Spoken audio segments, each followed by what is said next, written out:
Hey everyone, Scott J. Crucible Custom Props, Norfolk Lab, and all the forums here. So today we have a Dave P. OB1. So this is the Dave P. OB1 that he made recently with the, it has a few upgrades on it, but I'll talk about those in a second. It's a really fantastic replica of the OB1. And one of the main things that you get with it that Roman doesn't do is an inconel balance pipe.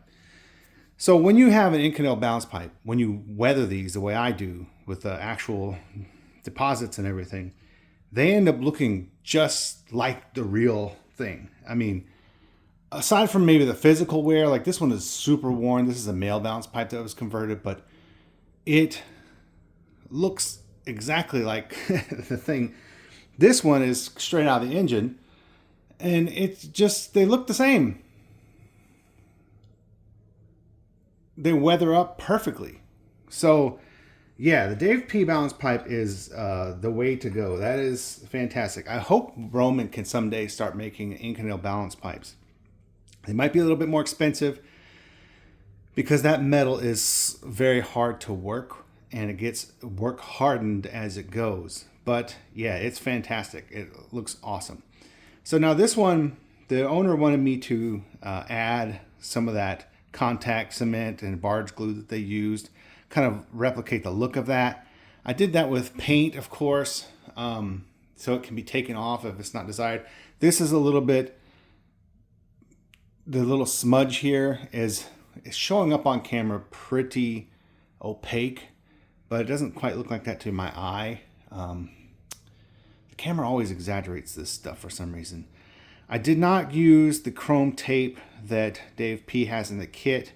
I used aluminum tape that I had and did that myself. The Dave P washer transistor set, when I took this out of the bag, started working on it, I noticed that the letters had come off and are coming off on that one. The M is missing. So I guess it was just rubbing around and they came off. I don't know if they're all put on with a transfer or what, but they did come off. The real ones, these are what real ones look like. And then, so we had extra Romans ones. The owner had extra Romans ones. And these don't just rub off. These are really hardy. So I put a vintage washer on there and used the Romans ones. And they look great. The other upgraded part is the sink knob. This is a Romans hot sink knob. I bought these as a 2-pack when he originally offered them as replica parts. Just replica sink knobs. They didn't have the D-ring drill, hole drilled. I milled that today. But the reason is mainly because the Dave P one looks great until you get it next to a real one.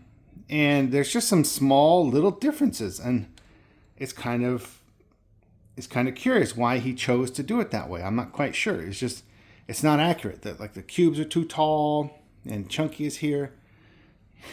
Yeah, I guess you guys haven't seen him in a while, but I'm not disparaging his work. I'm just noting that it's not an exact replica of a sink knob. It's very close, but not exact. Romans is exact. It's like perfect. So anyway, that, and then I noticed that this one either had a D-ring removed or something happened there, and that wasn't me. In fact, the D-ring that I got, this one was soldered together at the joint. So I had to clip that, of course, to get that apart so I could put it on this one. But yeah, it worked out just fine. Simulated the weld right here. Hey, buddy. This is an OB1.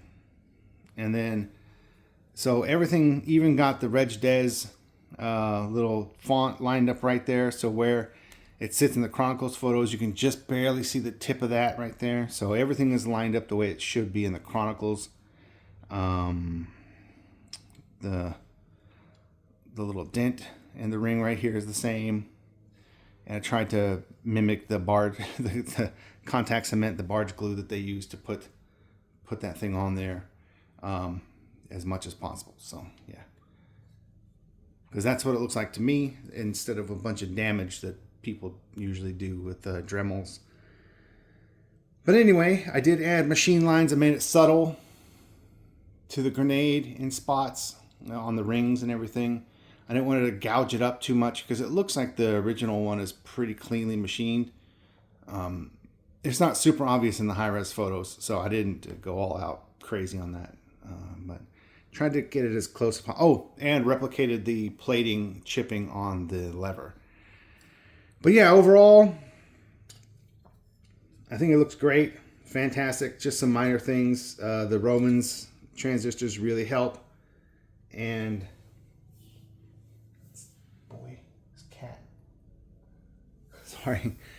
And the Romans transistors really help because since those things came off right there, and using a vintage washer, and then finally just the sync knob maybe make the thing just a little bit better.